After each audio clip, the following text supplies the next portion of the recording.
Do you even have the whatever that's called? Like you do these gesture, yeah. Check it out, check it out. I got claws.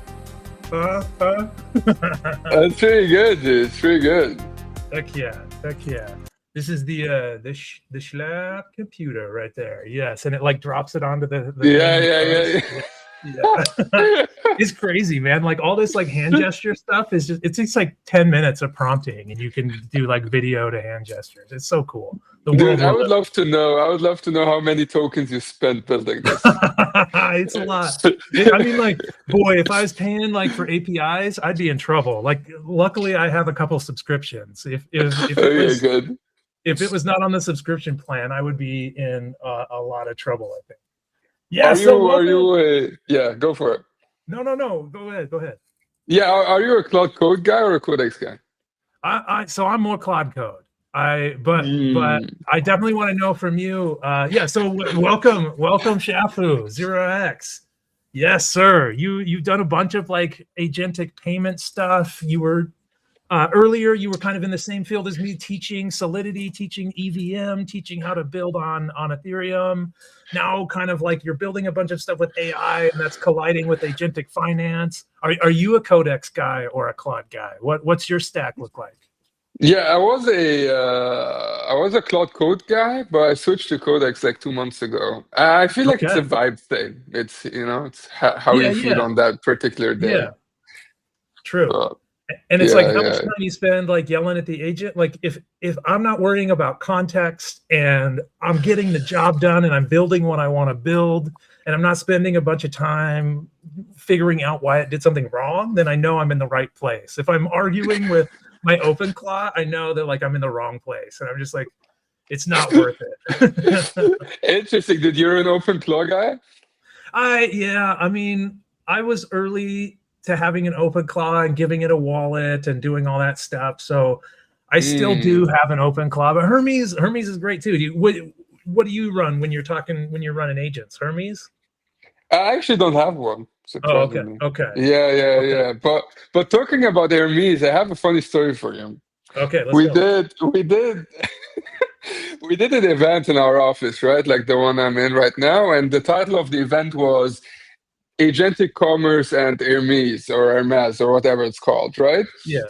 The problem is we had like 100 people show up, and they were like, they came in and they had like designer clothes on, like very fancy. Not the people you would expect showing up for an agentic commerce event. The thing is, after like 20 minutes, people would ask, so where is actually their mess stuff? So they were there for a clothing brand or something. Yeah. Oh damn! You're in SF? Is that right? No, we're in New York, but it's Williamsburg. It's Williamsburg. You say Hermes in SF, people get it. You say Hermes in New York, there's like finance guys, but a lot of like fashion people, and you had the fashion people showing up. Dude, so that was very funny. We met some very interesting people. Amazing.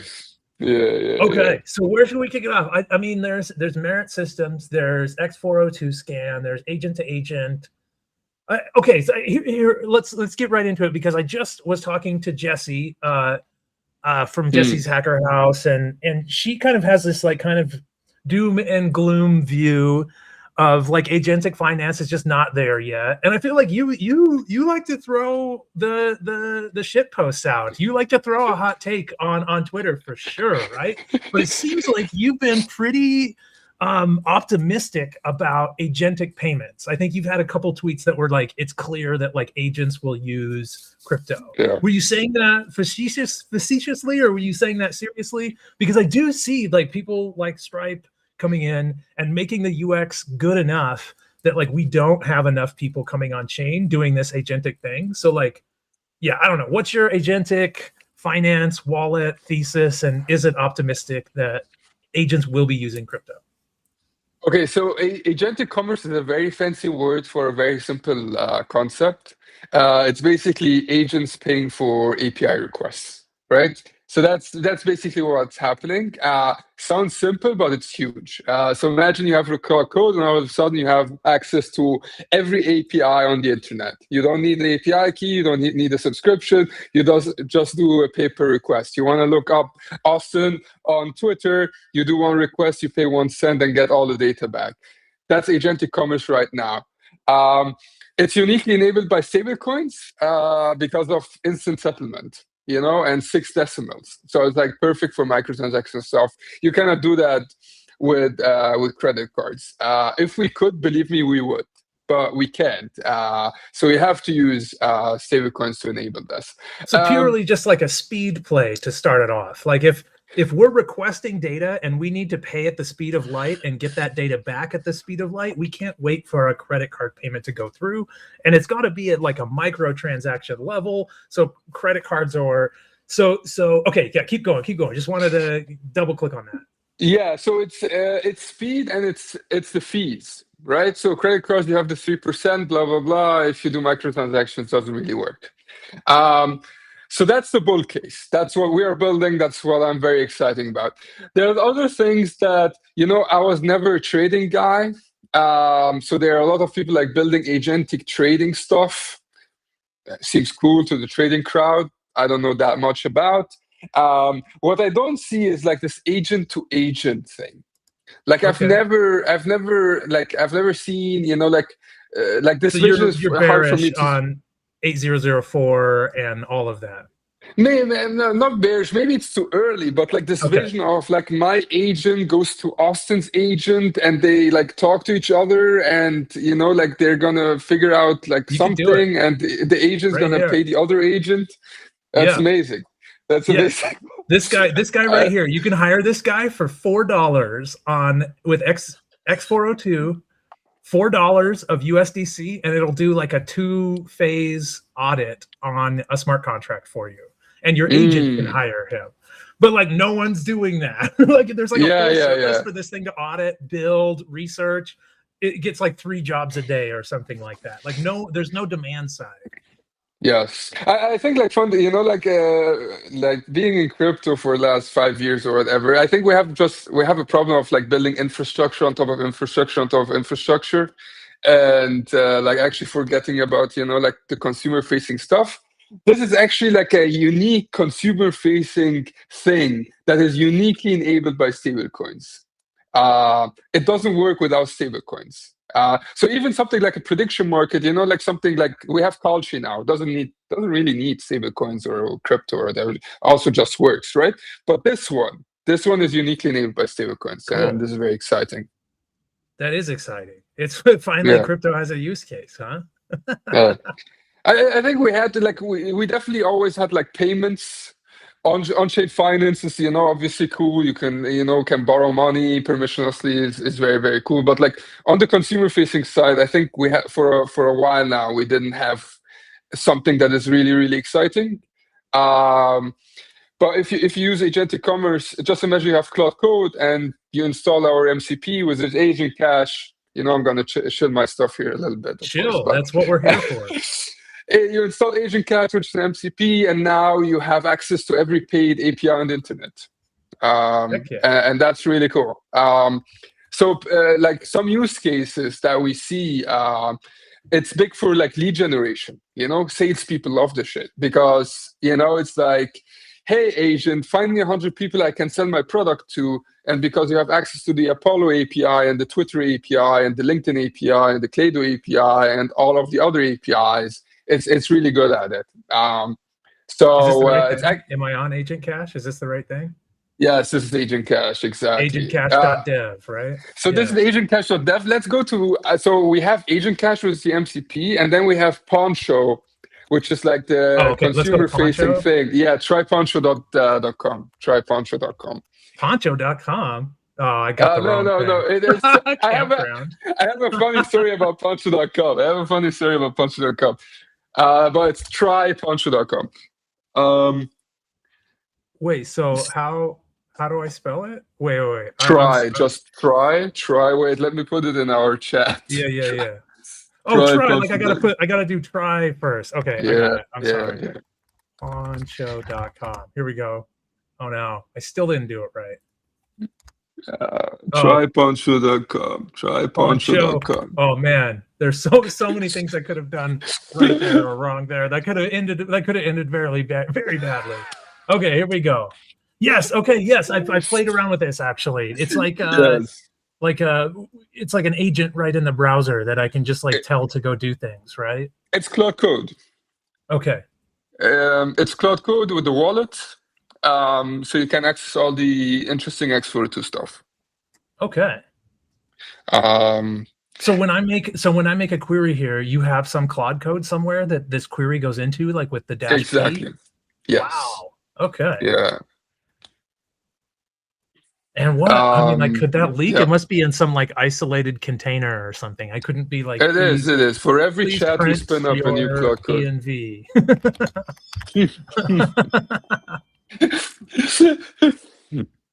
Should work, Okay, cool. should work, but yeah, yeah, funny story about Poncho.com. So we obviously reached out to Poncho.com, which is a trailer park in the middle of somewhere, I saw that campfire, to buy the domain.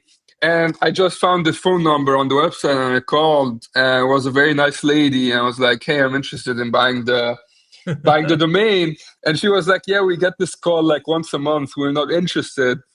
Wow. And I'm like, okay, like we're venture backed, we can spend a little bit of money on this. There must be a number. And apparently Poncho was the name of the grandfather that started the trailer park. Oh, man. So they have some emotional attachment to it. Yeah. So she didn't give me a number, but then we got our domain guy on it. And our domain guy got back to us with a number. Guess the number, Austin. For Poncho.com.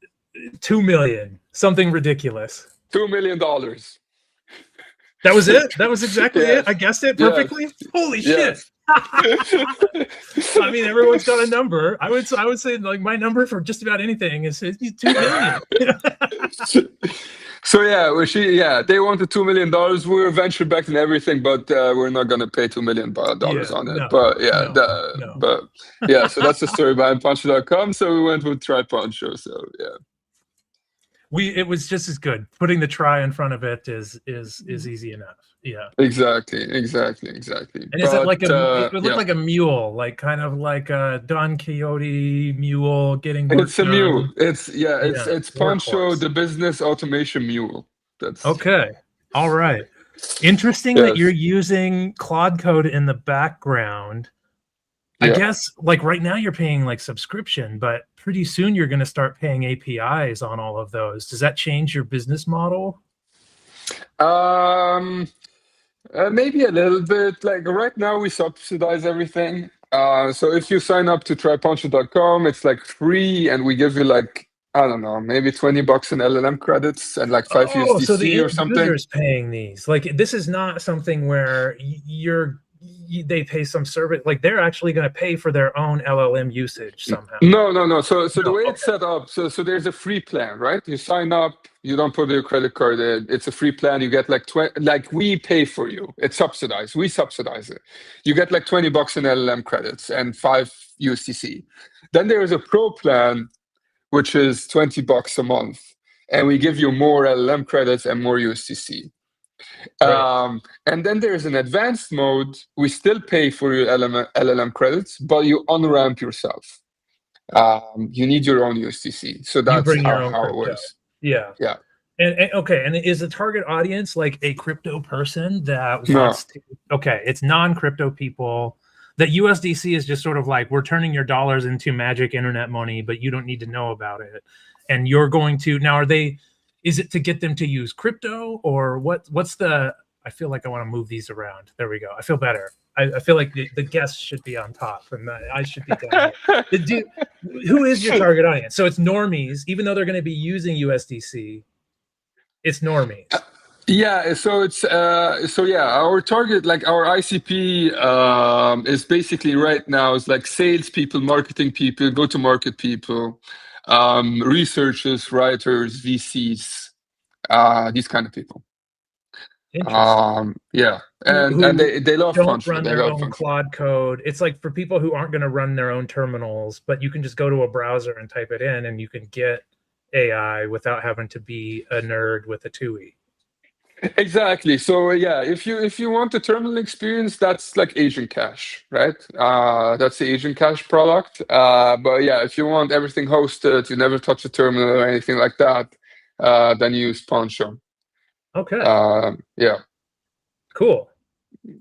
that's the idea, and yeah, it's kind of it's kind of cool to see. So this is like, for context, this is our third pivot. We're building something completely different. I think you remember the terminal that I showed you, like I think GitHub with so. built-in payments. Yeah, Yeah. So yeah. that was our first thing.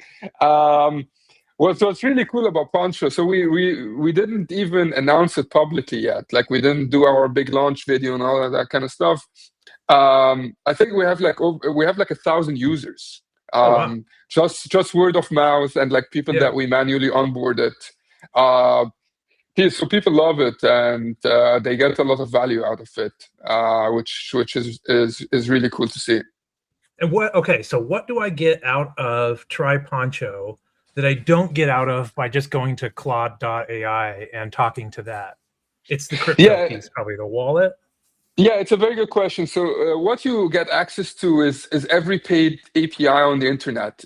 So you get access to Oh, the it's got Twitter. X402 kind of. Okay, You okay. get access to the Twitter API. It's not like scraping anything. You get access to the underlying API. So you get access to the Twitter API, LinkedIn API, YouTube API, TikTok API, Apollo, Clado, Exasearch, all the image models, and I think we have like 3,000 API providers. You can buy flowers for your wife or girlfriend through X402. You can get a dinner reservation through X402. You can buy a shirt or a mug through X402. You can buy things on Amazon through X402. So that's what you get built in Poncho. You can buy some Hermes clothing. If it's on Amazon, you could. So it's far more enabled, basically. It's enabled, and it's like money enabled and crypto enabled, but kind of like underneath the sheets a little bit. And then Yeah. all of those, you mentioned marketers, and I was like, why is a marketer going to come use Try Poncho? Well, it's because they have access to all this data, and they can ask questions about, like, you know, what's the TAM of this, or I don't know what marketers ask. Yeah, it's like, look at I don't know, like you're in the, I don't know, you're buying some makeup stuff or something. You could be like, get me all the top 10 influencers that do makeup things on TikTok, on Instagram, and see how they do things, and can just do it.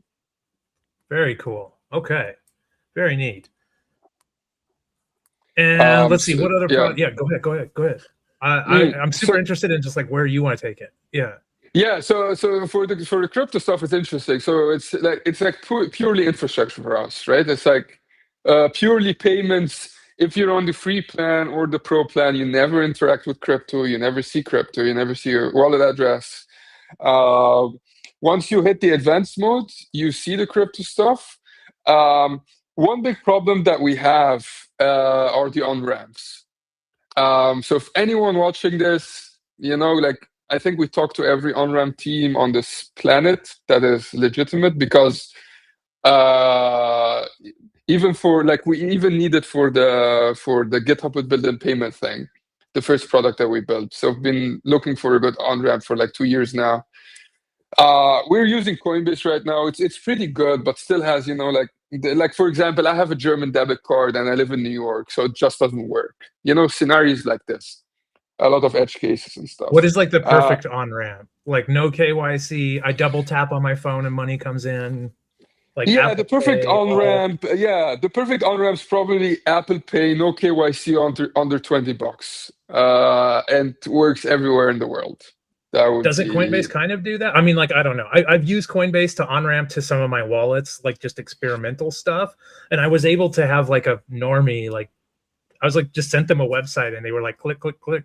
I've got $5 in this thing now. Yeah, it's definitely the best. I would say it's probably the best out there. It still has some edge cases. So, for example, for me, it doesn't work. That German credit card. Yeah, okay. German debit card. My account kind of has a problem. Like, you run into some edge cases here and there.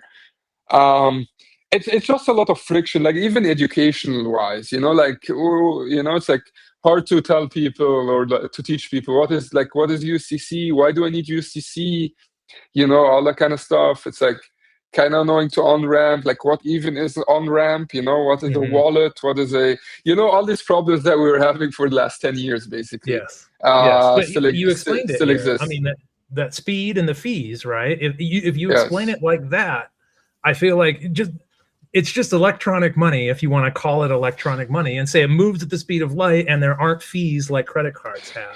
Yeah, it works. Educating people like that works if I'm like on a call with them. Right. It doesn't. Right. It's it hard to doesn't, explain that when they just land and look. Yeah. Exactly. They land on tryponcho.com, and now they see like an on-ramp thing, and they're like, I'm not going to use this, and you lost them forever. So that's a problem. Interesting. And are most of your users desktop users or mobile? Like, what does the on-ramp look like for them? It's a good question, actually. I should look that up. I don't have an exact number for you. It feels desktop heavy. Just because if you're like a salesperson doing lead generation, I feel like it's probably easier to do on your MacBook than on your phone. But yeah, it's a good question. And what about you've done some other stuff like X402 scan and some of those other things? Are those still going? Is that interesting? Like, what's okay, let me give you want to hear the whole story? Because it's a cool story. So this was like 6 months ago. We started looking into X402. So we were in pivot mode. We had one guy looking at X402, and what we found were like 1,000 transactions, and like half of them were like Coinbase integration tests. So one guy on our team decided, okay, even if we have 1,000 transactions, let's build like a block explorer around it. Something like Etherscan, where you can see all the APIs and like what people use it for. He built that in like 4 days, Jason on our team. And then we launched it, and it went viral, basically. So we went from 1,000 transactions to, like, you remember the X402 hype days, basically. Yep. We went from 1,000 transactions to like 5 million in like a couple of days, which sounds exciting. The problem was 99.9% of it was like meme coin shenanigans, which, it is what it is, but it's like fundamentally not very interesting to us. The interesting part was like 0.01% of it was like actually people using it to pay for interesting APIs. So we thought, okay, maybe we have something there.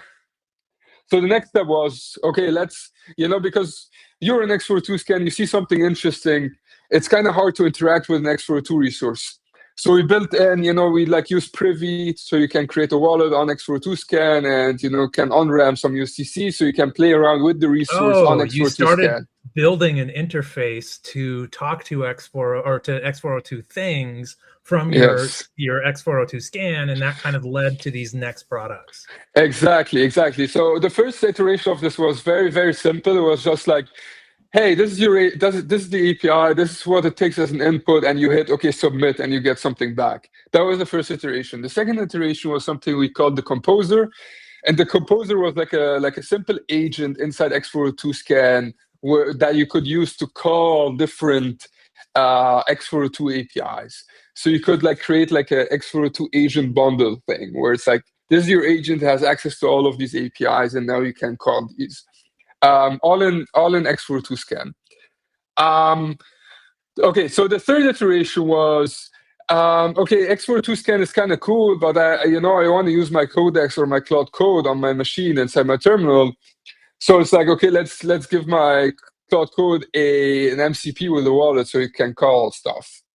And we just built it internally, and we used it, and we found it immensely useful. So we turned that into a product, and that turned out to be Agent Cash. That's basically Agent Cash. And then the next iteration was, okay, let's get people on Agent Cash, see if people are interested. And as you can imagine, I did a lot of onboarding calls in these days.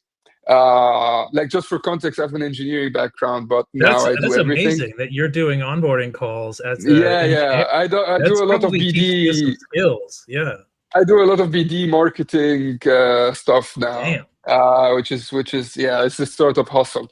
But it's fun. So yeah, just imagine I'm on a call. I mentioned this earlier, but you're talking to a non-technical guy that is using like a Windows machine from like 7 years ago, and you're trying to get him to install Cloud Code and some random MCP, and it takes like 40 minutes, and it's like sucks. Like we wrote down all the steps like people had to go through. It was like 55 steps. Like go download this and then install. It's like insane. The thing is, once they like did it, they were amazed by the experience. Right. Like they the magic was were at like, the end. yes. Yeah. A lot of it, to be fair, was like this was like just their first agentic experience. So a lot of it was like, oh, Cloud Code is extremely powerful. But obviously, like just getting access to all these APIs was really valuable as well. So we did that for a while, and we were like, okay, this sucks. No one's gonna install it that way. Let's build an Electron app. So we built an Electron app, and this was the first iteration of Poncho. And the Electron app comes bundled with like Cloud Code, very easy to install. And so and they're we did still that. running the Cloud Code locally. They're still having to set it up. It's not until okay, interesting. They have to install a Mac app. That was it. Yeah. Which was great, but it's like you talk to big business people, and they have their MacBook locked down, and they cannot install like random. Yeah. I think actually we were on a call. Remember that? Yeah. You were like, I cannot do that. Yeah. I remember that. And I was like, this is totally fair. The problem with like most of the people I talk to are like crypto people, are like, they know me and trust me, but still, they're not going to install some random Mac app. Exactly. It's not that like my boss doesn't let me install things. It's like I just don't fucking like if someone gives me a thing and says, here's some code I wrote, you should run it on your computer where you have all your crypto or whatever. It's like, nah. Exactly. So that was that was a sorry. big problem with some people. Well, actually, a lot of people were like, they weren't allowed to install other stuff. Right. So we were like, okay, this sucks. Let's turn it into a web app, which is like, it sounds kind of, like when you think about it for the first time, you just put Cloud Code in the cloud, and why is that? It's kind of hard engineering wise to scale it up, because as you can imagine, every time you hit try Poncho, you basically create like a cloud box with like a Cloud Code instance, like and it needs to know about what it did in the past, and like you've got to auth each one. Do you have a problem where like your auth runs out and like all these boxes need to re-auth or anything like that? We do like auth refreshes and stuff. It kind of works. We had like a big problem with like resuming sessions, but that's fixed. Surprisingly hard engineering wise. But that was the final step. That's where we're at right now. It's a Cloud Code box in the machine with agent cache MCP in the background. So it's like Cloud Code with superpowers. That's how I like to sell it sometimes. It's like Cloud Code with all these paid APIs. So that's basically the history of like X402. Maybe also, like there's the X402 world, then there's like the MPP world for some people that might be interesting. High level does the same thing. X402 is just like the Coinbase world. MPP is like Stripe and Paradigm and Tempo. We run X402 scan and MPP scan. We work with both of them. They're both great. So that's basically the open agentic commerce story so far. This is a good segue though into AI is centralizing things so much. Tempo and other blockchains are more centralized than Ethereum, but possibly have better UX. MPP is a little bit more feature rich than X402. What do you see in the future in terms of adoption in these like more decentralized or less decentralized technologies? I mean, I know that you'll tweet like people don't give a fuck about decentralization. I know you'll say that, but like in terms of like people actually using it, like does the decentralized future have a chance, or is it all just going to be centralized because of user experience?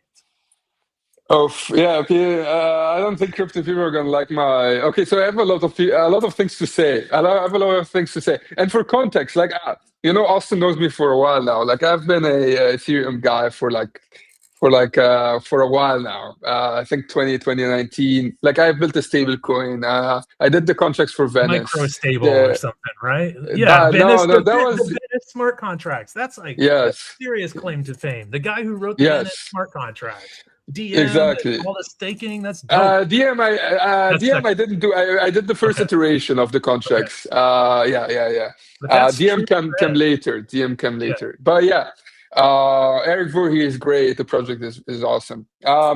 So yeah, like fundamentally a crypto guy. The thing is, okay. So the first thing I want to talk about is crypto reputation. Okay, People hate it. this is a tough pill. This is a tough pill to swallow, but it's funny. Like I was like a lot of like crypto friends of mine are in town right now for New York Tech Week and like the East Conference and East Global Hackathon and stuff.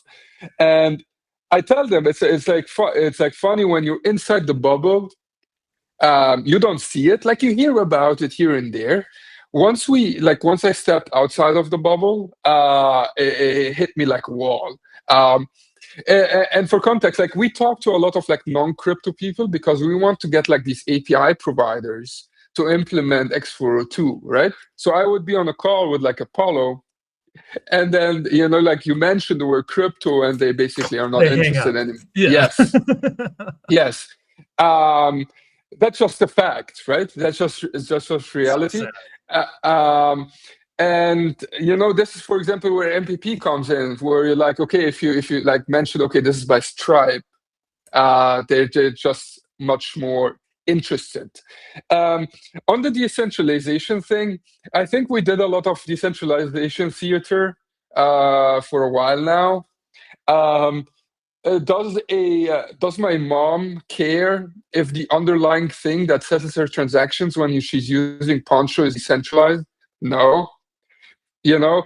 Do I care that my ETH and USDC is very safe on Ethereum, and no bank could freeze it and no country could freeze it? Yes.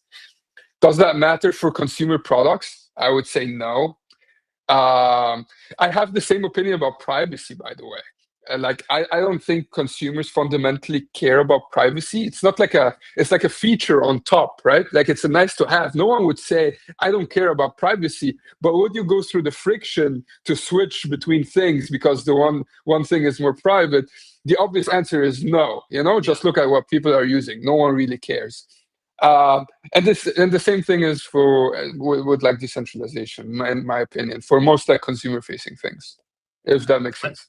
Yep. No, I think that's the right intuition and the right what consumers actually want. Yeah. Like at the end of the day, like I want to build useful things. Like like for example, I spent like 2 years building Dyad, which was a stable coin.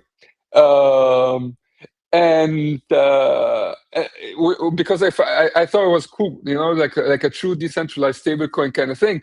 At the end, no one cared, and the people that cared, they used it for leverage. That was the So main like use case. kind of. Yeah, exactly.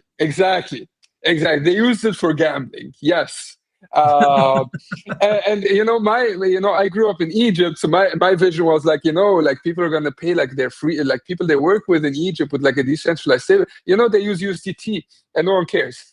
So yeah, that's how I think about things now.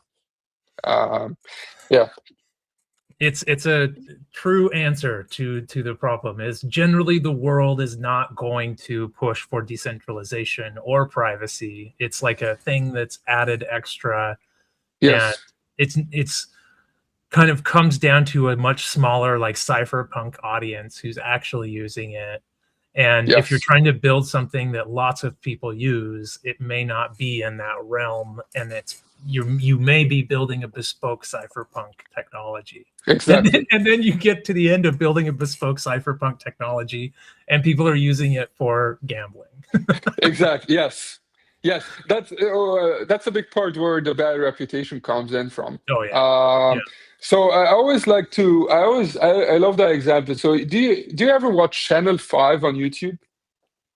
No. So Channel 5 is a fantastic YouTube channel where he basically like interviews the most crazy / interesting people out there. So he would like go to like the conference of like people that believe the earth is flat, or people that are going to raid Area 51, that kind of thing. But the beautiful thing about it is he interviews people without judgment.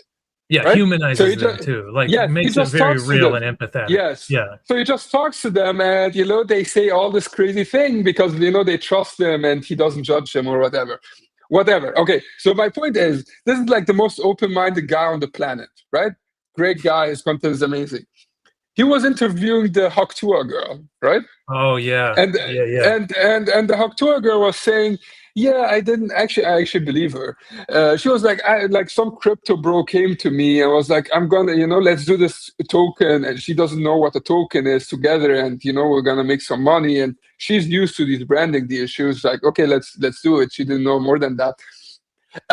And like the Channel 5 guys, like he immediately stops her and is like, if you hear the word crypto, just don't engage. Yeah, a guy who goes around the world engaging people is unwilling to engage with crypto. Yeah. Yes, exactly. So that just shows you it's the reputation problem. Like it needs like a fundamental rebrand. We need like a rebrand. Crypto needs a rebrand. Because now like the brand is a bad brand. It's not a good brand.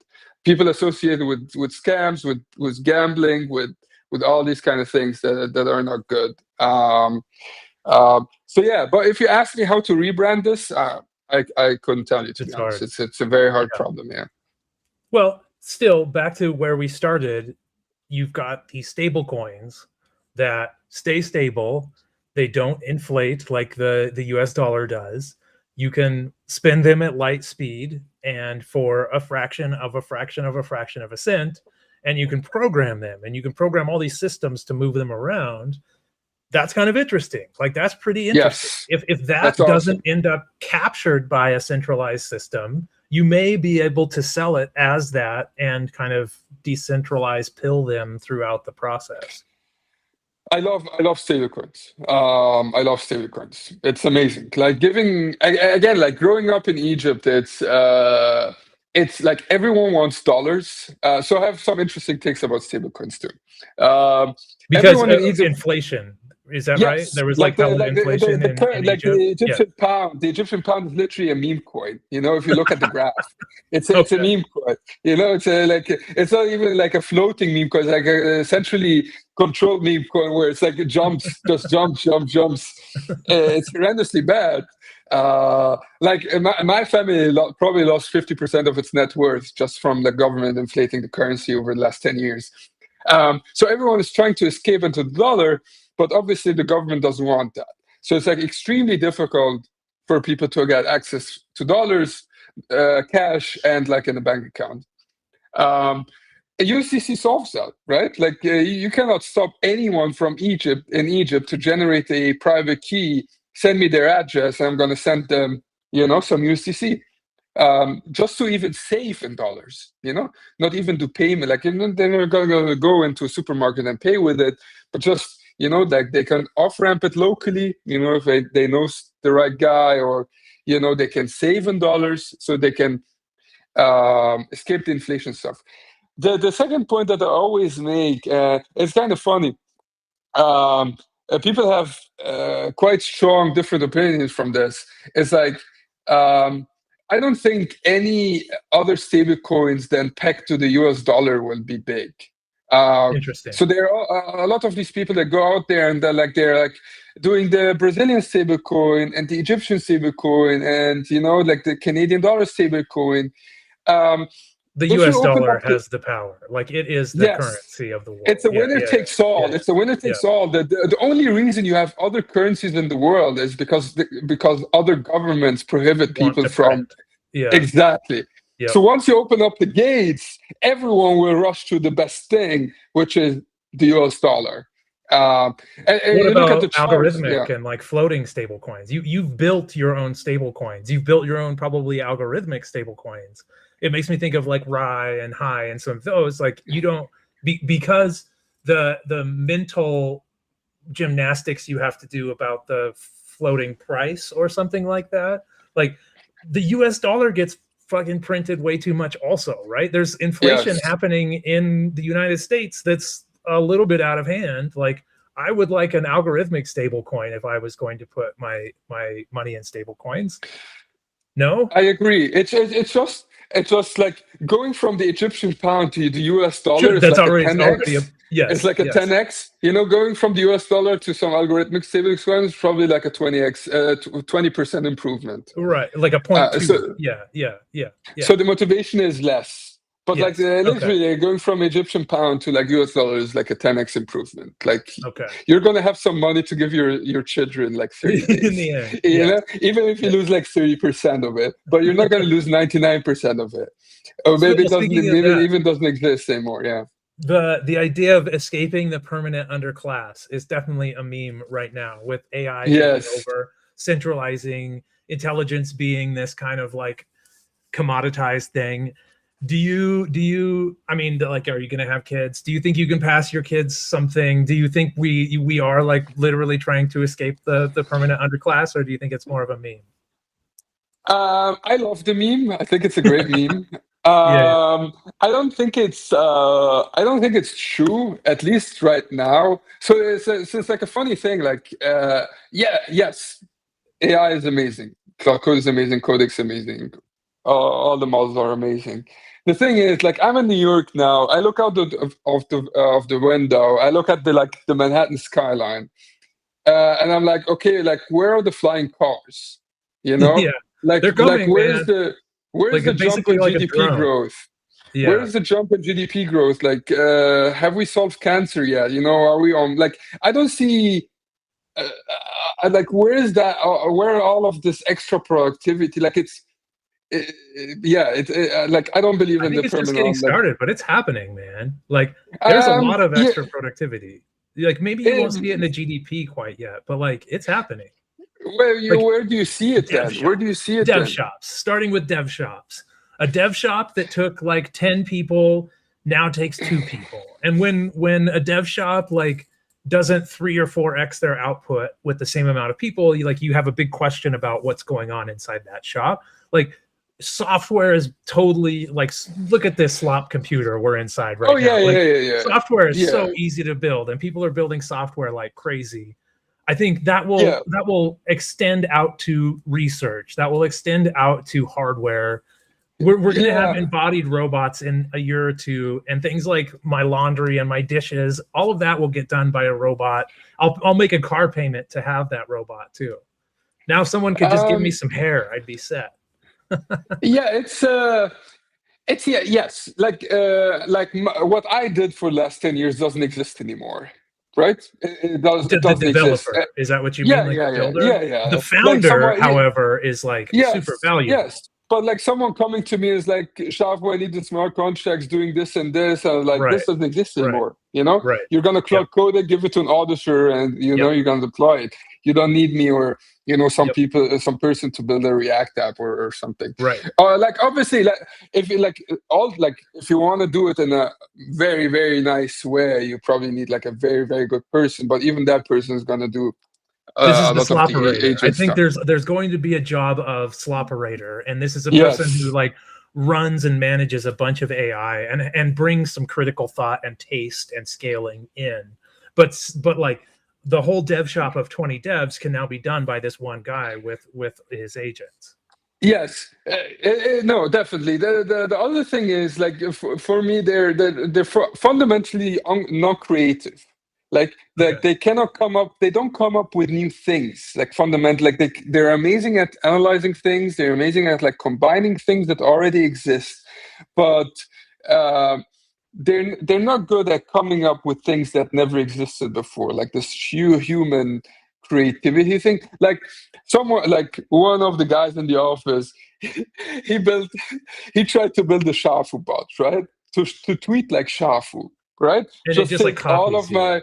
And like last 5 years of my shafu tweets and give it to Opus 4.6 or something, it doesn't work, right? It doesn't have, I don't know, like it doesn't have taste. It's not or it doesn't, a new release. Yes, exactly. So Yeah, the permanent underclass meme is a cool one, is an interesting one. I don't think we're there yet. I also have a hard time. I don't think we're on an exponential. Okay. Like, like the idea of like the transformer model, like just with like 10x more compute, 10x more data, we're on some form of exponential to like super intelligence. I have a hard time believing that. Like the next token predictor, is gonna come up with like, like the equivalent of the theory of relativity or something. Hard for me to see. On the other side, hopefully I'm wrong. Like, Yeah. I would love for cancer to be solved, and I want a Hilton on Mars and all of these kind of things. And I want to So live long hopefully, enough to get there and see it. yeah, fuck yeah. I don't want to, I want to die if I want to die, that kind of thing. Like, I would Yeah. love if I'm wrong. Yeah, hopefully I'm wrong. But yeah, that's currently how we see things. It's funny because I think that the most technical people that I know, like the most meticulously technical, the best builders, have been some of the like on the slower end of like believing in this exponential curve. And some of the like more smooth brain people are more believers in the exponential curve. And I don't know what that exactly means. Maybe it's just like you don't want to be replaced or something, but it's interesting. I think that like the founder, though, like going to what we were talking about earlier, is a super critical role still, especially with AI not being as creative as you're saying as it needs to be. I say this on all my shows, but like there's never been a worse time to be a junior developer. There's never been a better time to be a solo founder. You have all the tools to go get product market fit right now. And taste is like that last mile that like AI is not doing very well. You can go find the thing that brings all this stuff together that people really love, and you can make a shitload of money doing it, I think. Yeah, it's like this cloud code make me $1 million thing. Like, it's Make no obviously, mistakes. Yeah, yeah, it's make not no that. mistakes. Yeah, yeah, It's obviously doesn't exist. But it's like, yeah, it's like iterating, talking to customers, finding product market fit, finding your niche. That's still a thing. But like turning your button blue, that doesn't centering a exist. div. Yes, Yeah, yeah, yeah. It's like, yes, it's still pretty good. also, yeah. Also on the coding stuff, like, let's be honest, like most of coding stuff was like pretty smooth brain to begin with, right? So it's Okay, like it okay. wasn't. I don't think we were building like, like you build a You're saying React the thing. founder Like, was still the creative one, and the coding has never been the bottleneck. You could always pay no, someone to it's build like it. you're like some guy that's coming up with like new algorithms, and that kind of thing is probably different. But like, I would say like 99% of like building a CRUD app, Yeah, building a CRUD, yeah, like writing into a database, getting data yeah, from a front end, and then writing it to the, like, that wasn't that deep. Wasn't that yeah, complex. It was a lot of boilerplate and stuff like yeah. that. You're a plumber plumbing things together, basically. Yeah, Yes, yeah. yes. And And it's kind of good that that doesn't exist anymore, I think. Yeah, okay, so free this people founder are, though, yeah. okay. So I still think that like you have a special knowledge about being a founder, specifically at this intersection of crypto and AI. Like what advice do you have for other founder? Obviously, you said you're doing a lot of like talking to customers and like you're doing very Yeah. little engineering and a shitload of human stuff.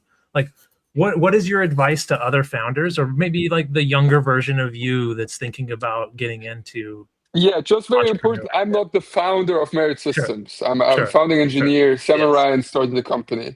So yeah, it's a hustle. Like I think Sam and Ryan started Merit maybe a year and 6 months ago, and I joined like a year and 4 months ago for something completely different. So we were building the terminal, which I mentioned twice now. GitHub with built-in payments. We built that and tried to market it for like maybe 4 months, 5 months, 6 months. No product market fit. Then we pivoted away to something we called Echo, which was a tool for developers to pay to build AI apps. And we abstract away monetization, billing, and auth, that kind of stuff. Probably we spent this maybe a little less time on that, maybe 4 or 5 months. Didn't go anywhere. No product market fit. And then like we literally sat down for like 4 weeks and like looked at everything interesting. So we have one guy looking at the X402 thing. Me and another guy on our team, we looked into prediction markets. Another guy looked into like conversational commerce. And the other things I don't even remember anymore. So it's these like, are good topics, though. This is like, I like these verticals. I wish you could remember the other things. I would love to hear more of them.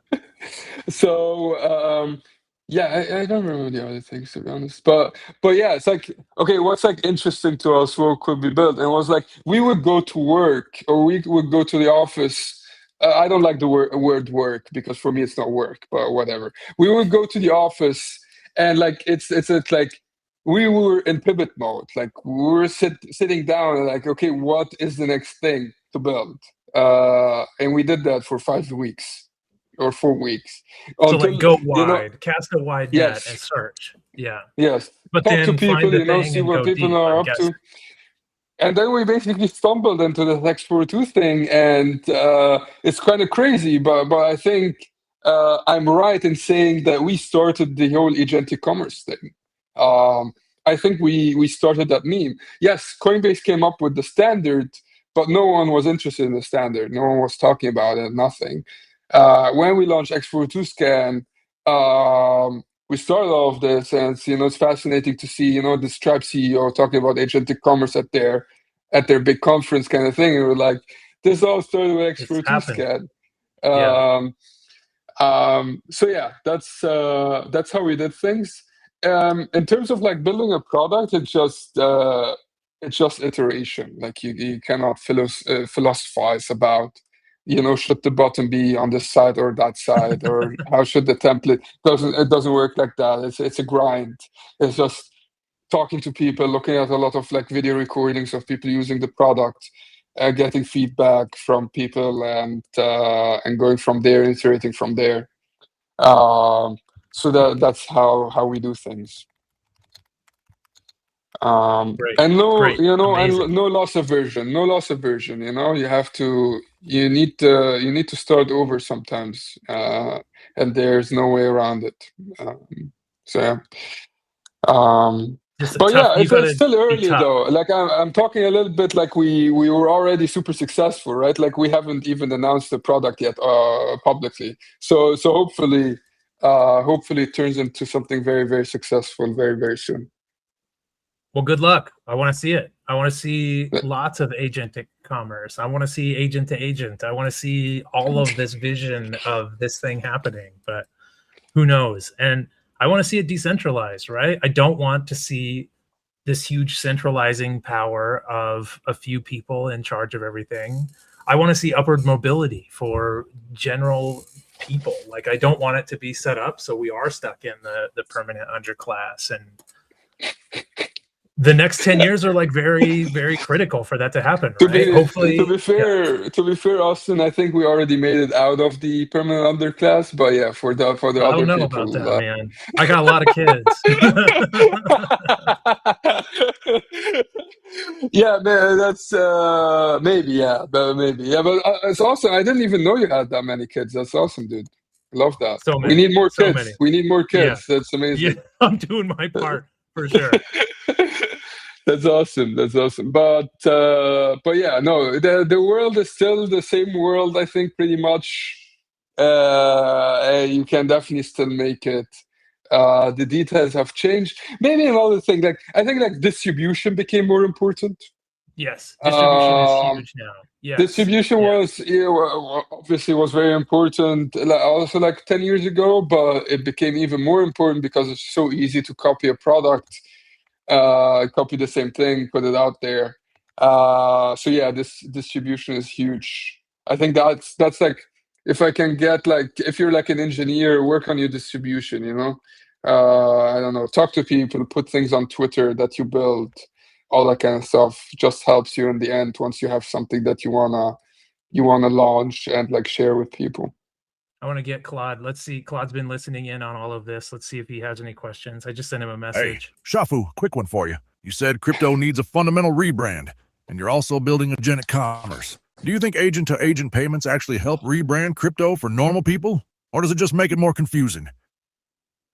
What do you think? What is that voice? It's like the mountain man from 11 Labs. It's a great voice, Okay. right? Isn't it great? It is. 11 Labs is awesome. I love 11 Labs. No, I think Mr. Clock Code, it just makes it more confusing. Okay. That's too bad. But I All could right. definitely be wrong. We'll see. All right. Thank you so much, Shafu. Thanks for being here. Good luck. Go get them. Hearts. Good luck on the next 6 months. I hope it blows up for you. Thank you for coming on the Slop.Computer. Thank you, man. That was a lot of fun. Thanks for having me, dude. See you.